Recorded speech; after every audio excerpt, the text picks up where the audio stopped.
Are you a nocturnal person year round, or is it more like when you have the tournaments that you're more nocturnal? I'm nocturnal year round. It was so funny. My son was in a kindergarten, and they learned the word nocturnal. He said, "That's my daddy." At that point, I was getting up every day at like 2 p.m. and somehow it just worked. My wife is a doctor. We've been together now 33 years, but it just works for us. So she's the one that gets up at 5:30 a.m. And it was my responsibility in the later years. Now our kids are 32 and 29, but it was my responsibility in those years where I would pick the kids up from school. So whenever I was in town, and I mean, there were times I'd race home to do that. Like I just wanted to, because that's where you get great time with the kids. And if they have friends, they talk about stuff in the car. It's like they don't know you're there or something. And so Sure. That's where you hear what's really going on.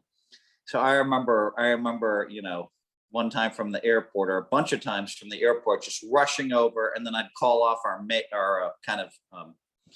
we had a house, some helping us with the house 4 hours a day. And then when I was out of town, part of her responsibility was to pick the kids up.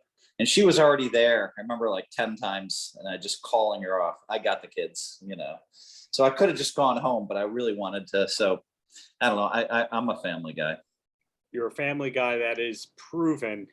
But where I was going with the nocturnal thing, I consider you like an athlete. It's adjacent to athletics, whether or not you're doing anything aerobic, where you have to keep sharp and on top of your game at all times. But most athletes, the second the season's over, they take off a couple of weeks, they change up their routine, and they have to train. But you're year-round nocturnal.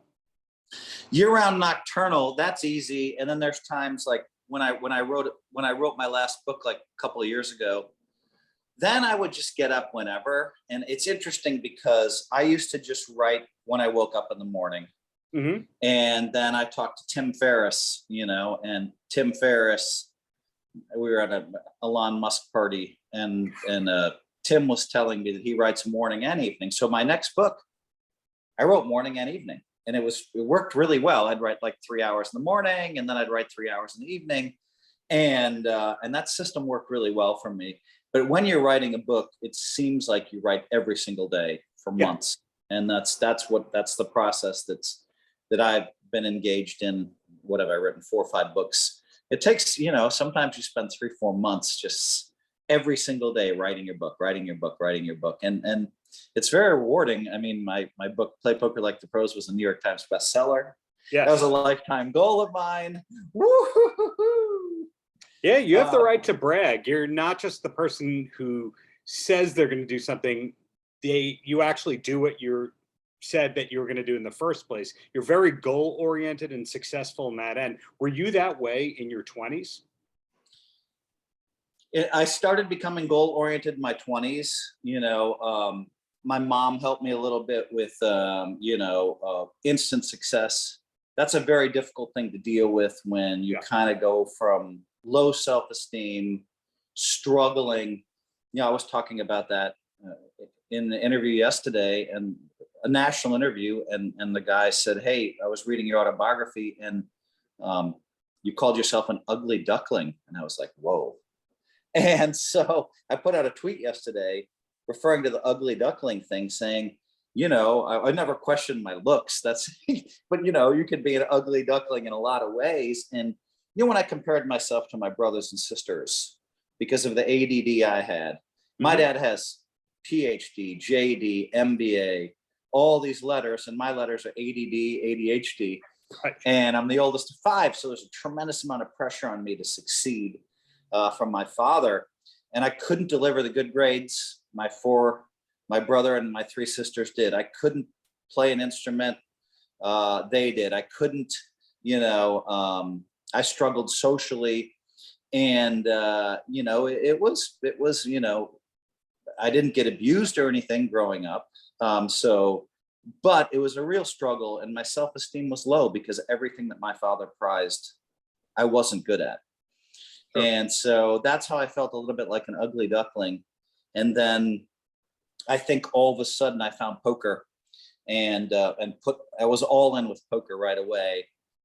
Paid off my student loans, and I won the main event, which was a lifetime goal. By then, I had put my lifetime goals, written them down, and become goal oriented by the time I was 22 or 23. Right. So you say you're going to make it happen. You do make it happen. So where you're at now, I can describe you as industry leader within the poker world, not just the author of all those books, but also the publisher of books. Not a lot of people have the mind to do that. You've got great endorsements like Brain Fuel. Is there a bottle of Brain Fuel that happens to be nearby? Of course, it just happens to be nearby. I mean, the Brain Fuel, it's really changed my life, is the truth. And I wouldn't lie. I don't have to lie ever in my life. I never lied to my wife. I just don't lie. But I will tell you, the first time I took one of these was during a day two of the $25,000. Maybe it was day one of the $25,000 buy-in, and then I took one day two and day three, and I made to the final table. Over the next 21 days, I made 5 final tables, and I drank a Brain Fuel every day two and every day three. And now for a year straight, whenever I make a day two or a day three, I drink a Brain Fuel, because it just helps me so much. It's just the caffeine disbursement, the distribution, and the guy that did it is an inventor from Chicago. And now, of course, they're in CVS stores all over the country.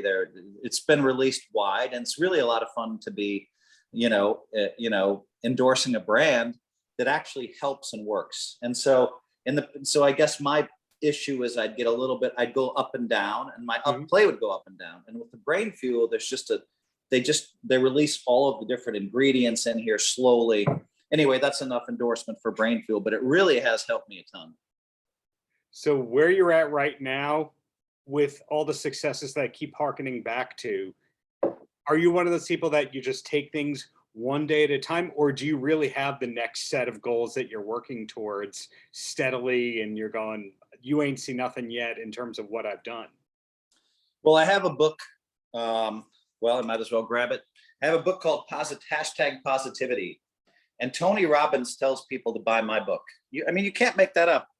I'm a professional poker player, and I just thought I need to put these goals out to the world. It's going to help the planet, And this is the book, Positivity, and you buy it on Amazon, and it's 70 minutes to read. And Sheryl Sandberg gave me a nice jacket blurb, which is amazing. Draymond Green, Day, and then all Tony Robbins. And Tony Robbins tells people to buy my book as an advanced seminars. It's the biggest compliment you could ever have. And so, one of the things in the book is one of the chapters. There's 8 life tips. All right. Yeah. And one of them is to write down and put on your bathroom mirror your yearly goals. So 2022 goals, 1, 2, 3, 4, 5, 6, 7. And I change people's lives because they're always hitting the number one goal once it's on their mirror. And it makes sense because it's in their subconscious, unconscious mind, as well as their conscious mind every morning, right? It's on your bathroom mirror when you brush your teeth, when you comb your hair, when you're in the bathroom taking a shower, you see that on the mirror. And people just keep hitting that goal. I think you just leave the house with a little bit more directionally. All right, it's like in the back of your mind, my number one goal is this, and then you find time that day to work on that goal. And I'm proud of that. So that's one of the tips that's been really good for me. Sounds like a practical vision board. Yeah, that's exactly right. And but I came up with these concepts in the 1990s. It's pretty cool. 1980s, some of these concepts. And sure, one chapter is just write down your lifetime goals. Well, that's they were talking about that in the 1920s, 1930s. Yeah, but Dale it's Carnegie. Very effective.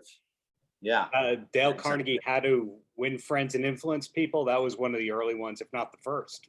Yeah, I didn't read that book, but it changed my brother's life.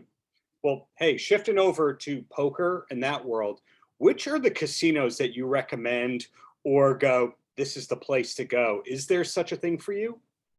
All right, here we go. Aria, baby. Okay. Yeah, I've had an endorsement deal with Aria And it really has been, one of poker's homes, probably the home for poker, considering the Poker Go studios are 100 yards away. And a lot of high limit tournaments are held there. I would say Aria is the home for poker, and I rarely play outside of Aria. Okay, Bellagio is a nice poker room that I'll occasionally go to.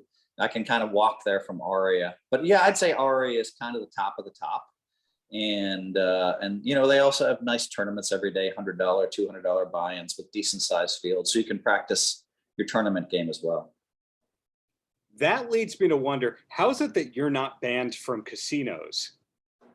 Well, the people that are banned from casinos are the people that are playing against the house.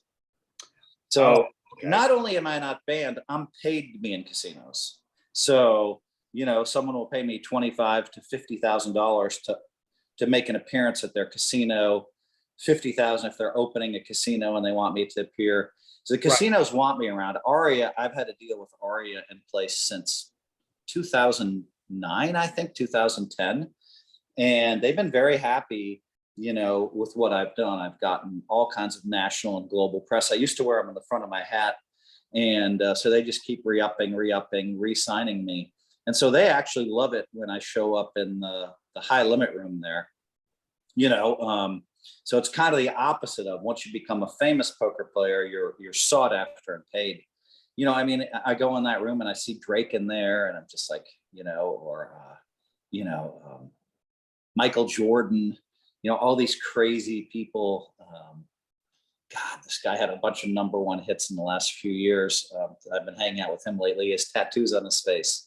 Post Malone? Yeah, Post Malone, Mm-hmm. and I can text Post Malone or Drake, right now. It's kind of cool. And so, and you'll see those guys there in the high limit room, and it's pretty exclusive because I think you have to pay like $20 for a drink. But the Aria high limit room is, I've seen Wayne Gretzky in there, Janet Joan Gretzky's. A lot of the biggest stars in the world go there. And, it's pretty telling when Drake shows up there and he's paid to be somewhere else, but he shows up to, and plays Baccarat, So to recap what I've learned, because I've heard some great high limit room people named right there. I heard that Tony Robbins loves your book and recommends everyone to buy it. And Sheryl Sandberg signed off on it, Draymond Green. Then going back, Tim Ferriss is giving you writing advice at an Elon Musk party. There's endorsements from Brain Fuel and Aria. It just seems like it's pretty good to be you. I'm married 33 years, and that people might have been worrying about you at the beginning, but you kind of pulled the long game on the whole thing. Yeah. You're right. I'm super lucky, and it's so true. I kind of live in a dream world. I mean, you just look at what's happening Thursday. Tomorrow, I'll be playing high stakes poker with a bunch of famous billionaires. The All In podcast guys, are playing, and I brought some incredible people into the game, some NBA stars and Mr. Beast and all these really fun people, and then, Friday I'm going to Lake Geneva, Wisconsin, where I'm staying in this mansion right on the lake, and he owns the place next door in a bowling alley with 3 lanes. It's used like twice a year. It's beautiful. And then I'll be there for the whole weekend boating. There's probably 8 or 9 boats, and my son will be with me, my 32-year-old, and we'll be taking boats out. We'll be smoking some cigars, having some nice alcohol, and then Monday's a high stakes poker game. And and then that's with the Chicago billionaires. And then Tuesday, I mean, it's insane. And everything I say sounds like I'm bragging. Then Tuesday, I'm meeting the governor, JB Pritzker, and his wife, MK, for an early dinner, just the 3 of us, because I love JB and MK. They're great people. And, and then I host a charity event that night. Just reserve the microphone from, 7 until midnight, making fun of all the billionaires. And we'll raise 1.7 million for the Illinois Holocaust Museum. And then I'll fly Wednesday to the Poker Masters for the first event, $10,000 buy-in, no limit hold'em. And then I'm right in my element playing tournaments. And so it feels like a very blessed life, you know, and, you know, but I don't lose track that family is number one. Amongst this movie of a life that I have. I do recognize family's number one, and you know, and it's my wife and I, and we're going to go pick up a new television at 6:30 tonight, and you know, I'm still crazy in love with my wife, and so, and my sons both live a mile away, and so what's better than that, you know? Right. Well, my last question before I let you go, you mentioned some cool musical artists in the midst of who have you seen in the high limit rooms like Drake and whatnot, Post Malone. What's the last concert you went to for fun? One of my friends had a birthday party like May 30th. And I don't know, this is probably gone public by now. But he had Cardi B there and a bunch of other, you know, Coolio, Naughty by Nature. It was pretty cool, blown out party. Not in the US. And wait, so was this in Cabo? I can't comment on that, but wait a second, Phil. Can you confirm or deny whether David Lee Roth was at this event? If he wasn't, you could tell me he was not. I'm not going to say he was not. Okay, so I'm writing a book about David Lee Roth right now, and I know some of the people in his band, and so I know which resort this was at, and you were at that. Yeah, that was a crazy one. You know, it's just insane. Like I was invited to two different parties down in Austin. You know, one, you know, and both times it was going to be great. I was going to see Elon and E, we call him, and right. and I chose to try to focus on the U.S. Poker Open instead, and I made a bunch of final tables, and it was good for my reputation. But I mean, you know, when you get invites to, hey, we're going to open the factory on a Thursday and we're going to have this blowout party on Friday, you know, I think the rest of the planet's flying down for, you know, and a week and a half later, I was invited down there for, you know, and so. Was this at the Montage Resort? Okay, so now you're going back to the May 30th one. Yes. Okay, so you just clarified one of the things that nobody in the world could figure out, which was, did David Lee Roth do a full show or not? Did he do like 3 songs or 5 songs, or was he up there for like 2 hours? You know, I just feel like I can't, like, my friends are always, oh, Phil tells too much, and so I'm just gonna leave it alone right now because it's so weird. Like, I mean, I have this story where I went down to Malibu in April to give my 16th World Championship bracelet to Sky Dayton. And I can mention his name, but I can't really even, and David Sachs was there, but I really can't even talk about who was at that table. You know, when I tell the story, it's kind of crazy because they're like, you can't talk about me, you can't talk about me, you can't talk about me. Okay. And then, you know, I get tapped on the shoulder and it's Tiger Woods. And I'm like, holy shit, you know, we're at Nobu in Malibu. And I've told the story a bunch of times. And you know, I host Tiger's event, you know, every year for him, Tiger Jam, and a poker tournament where we're picking up at least $1 million a year. And it's great. And Tiger and I always tease each other about how many world championships I have and how many majors he has. We were tied at 15. And so I'm like, okay, Tiger's going to love this. So I say, Sky, give me the 16th world championship bracelet, which he's now taken his possession. He hands it to me. And I swear to God, I'm going to say, Tiger, this is what it's like to have 16, bitch. And he's going to love it and give me a high five. Him and MJ just love to be teased. We love to give each other shit.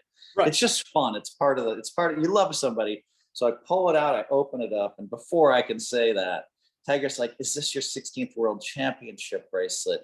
I'm so proud of you. I knew you could do it. And I'm like, God damn it, I can't use that line. And then I hosted this event a few weeks later in Vegas. And then I was teasing him on the mic. I'm like, Tiger, 16. You know? But yeah, it's really weird. I can't, some of this stuff just, but yeah, my life is amazing, right? I get to go to all these amazing places. And you know, and people are like, oh, you're doing this, you're with this guy, da, da, da, da. But at the core, I'm also lucky that I'm with a bunch of really, really good, great, authentic people. And, you know, they think like I think, you know, they think, all right, you know, we can do anything. We can be anything. And, Right. you know, if someone's ego's a little high, then we'll kind of ding them up at the poker table. Everyone will make fun of that person, which oftentimes the one with the high ego is, well, me. So they'll tease me kind of hard at the poker table, but that's healthy for me. But is it really showing off if you can back it up? It's just like you have a segment of, like, if you listen to your haters, right? Oh, Phil drops names. Well, everybody I hang out with is a name drop. So you want me to talk about my life or not? You know, so they've kind of let me go on that one. But I mean, they're always like, I mean, you know, when you're the all-time great in a sport for a long time, like they finally attacked Michael Jordan. They finally attacked Tiger Woods. They're going to attack the all-time greats when you're there for decades. And that's just part of the process. And so I understand that.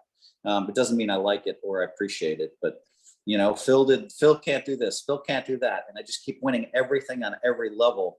And they're trying to like, well, he can't da-da-da. They try to slice it down. Well, he's not as good in this or that or the other thing. And it's just, you know, but that's also part of the process and motivates me, right? Because 99% of the people watching this are going to say, yeah, Phil is the greatest poker player of all time. And so I get the praise from the world. Within the poker world, there's going to be a few jealous voices that kind of want to chop me down at the knees and stand on my shoulders. I get that. That's been happening for a long time. So that's just part of what you deal with, you know, if you want to be an all-time great. Paltrocast.